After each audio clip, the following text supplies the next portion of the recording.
Hi everyone, this is Ekaterina, and today I'll tell you about the 5 stages of the process of change under the CPCAB model. So I'll explain to you what each of those stages is and obviously what sort of challenges the clients might face when being in that stage, as well as how as counselors we can support our clients going through the whole process of change. So it might come as a surprise, however, the research has concluded that as many as 80% of people are not ready at the time when they seek professional help to actually make that change.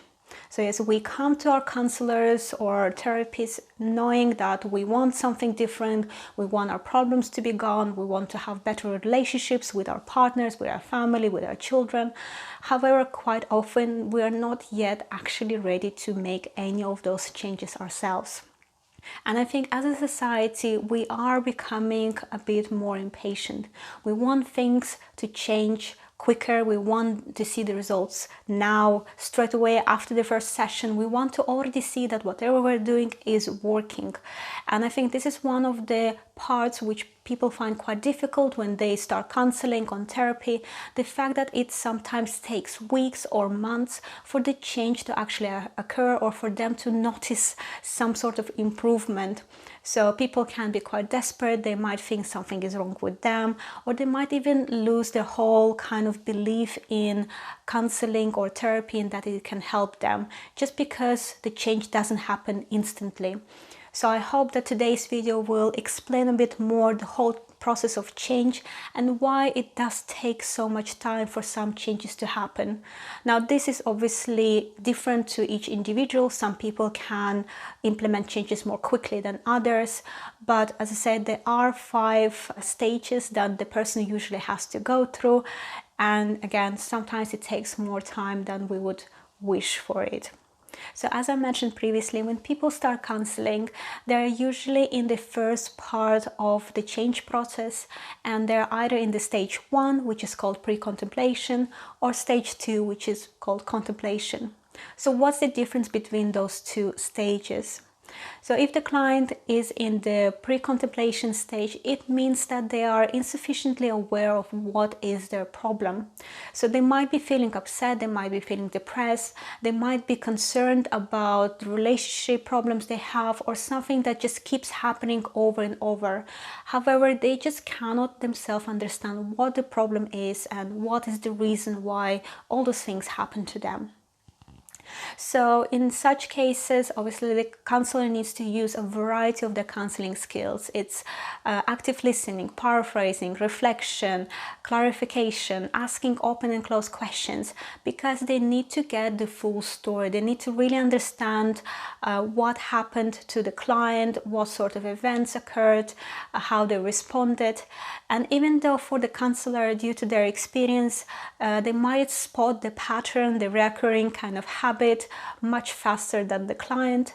Let's say, for example, the client had few unsuccessful relationships, and based on the story they're sharing, the counselor may notice that the client is constantly putting themselves in a victim role. Therefore, most probably their partners just get tired of it, or they just don't feel comfortable with that sort of role assignments. However, it won't help for the counselor to just point it out to the client and say, well, that's your problem. So instead, what the counselor would do with the client who is in the pre-contemplation stage is to help them develop that self-awareness so that the client can move to the contemplation stage. And this is when the client is now at least understanding what is the reason or what exactly they need to change in order to have improvements in their well-being, in their relationship, and maybe resolve some issues they're facing. So that's the main difference between pre-contemplation and contemplation. However, even when the person is now in the stage 2, so they more or less understand what is that problem they need to fix, they don't jump straight away to making changes. Instead, we continue working with that client. So here is when the counselor again will help exploring the client's thoughts and feelings about their life, about their past events, about their actions. It's about continuously building that self-awareness, ability to self-reflect, to analyze, and maybe even re-evaluate some of the actions we've done. It's getting that understanding that they actually want that change, because things that they've done previously, now they see it differently and think, well, actually, I wish I haven't done so, and I don't want to do that mistake again. I don't want to repeat my mistakes over and over in the future. Another goal of this stage, while you're having all those conversations with your counselor, is to build that belief in yourself that you can change. And secondly, to have the associated commitment to change, because obviously just believing ourselves will not help unless we really set our goals straight and say, yes, we want to change, we want things to improve in our life. And only when the client is fully committed to the change, that's when we move to the second part of the change process.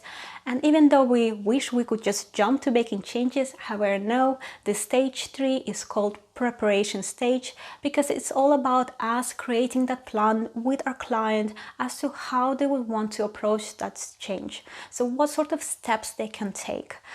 And from my personal experience, as I work in project management, I would certainly say that this sort of thinking process is applied everywhere. It's not just only in counseling or therapy, but in any project. If you don't spend enough time preparing, later on you will face some issues, some unexpected things happening.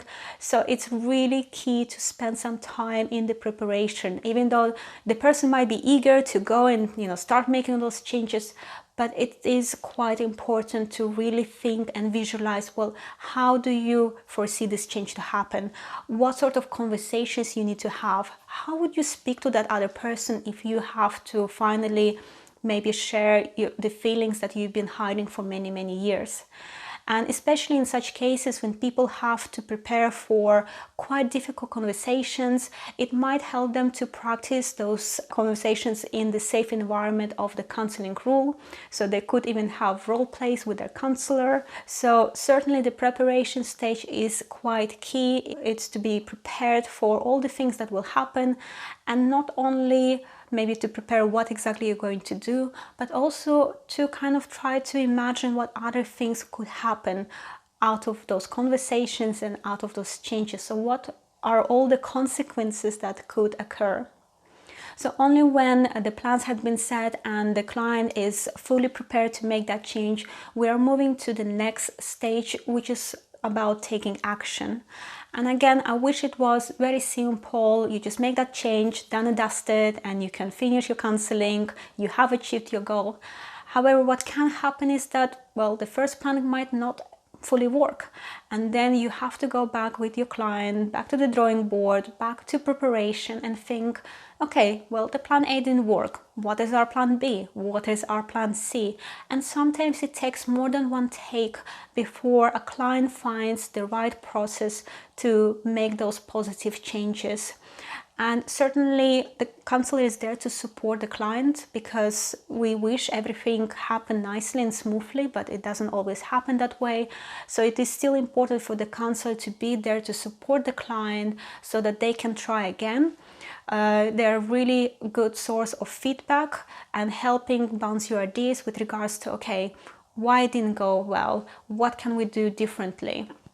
And another important thing to remember is that even though the client had probably weeks and months to prepare for that difficult conversation or that particular change of behavior, however, for other people it might come as a complete surprise. So they might be very unprepared for this conversation and they might not always take it on board very well. So in the perfect world, our friends, our families would always support us in everything that we do.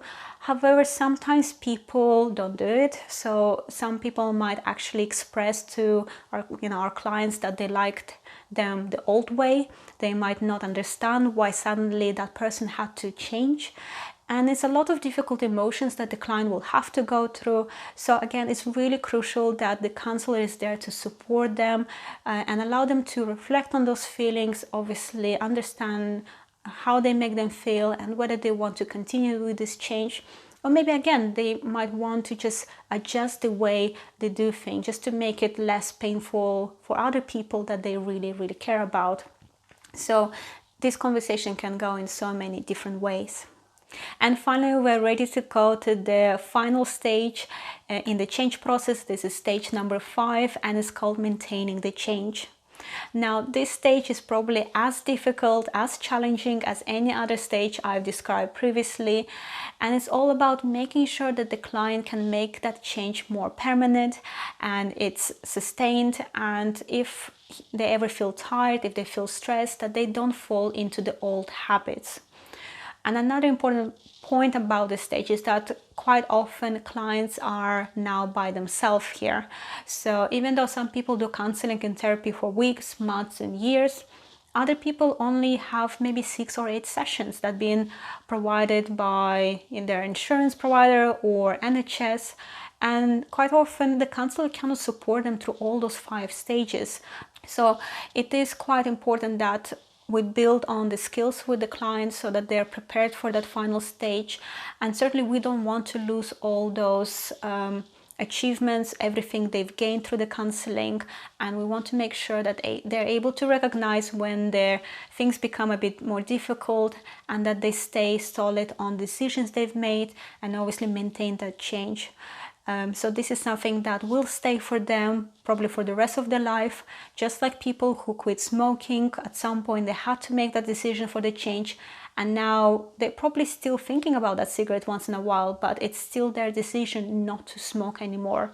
So similarly with mental health, any changes in the patterns we do, any sort of changes in our behavior we try to implement, we have to maintain them for the rest of our life. So I hope you enjoyed today's video, and please remember that you can always reach out to me using the comments. Recently I received some really good questions from some of the viewers, and also some people have shared their personal stories of how their counseling went. So I'm always very thankful for those comments. Finally, next week I will be sharing with you some reflections on how my practical sessions went. We finally completed our set of 3 practical sessions, and I have now all the feedbacks from other fellow students, so I can really reflect on how I thought it went and also how other people thought it went, which is always great to have all those points of view. And I also will have a funny story for you all, as with one of the clients, when I finished my counseling, they were so grateful for my support that they offered me a very interesting gift. They offered me mice, whether alive or dead. So I had a choice. So if you would like to know more as to how we came to that point, watch next video. But for now, please remember to take good care of yourself, and I'll see you soon. Bye bye.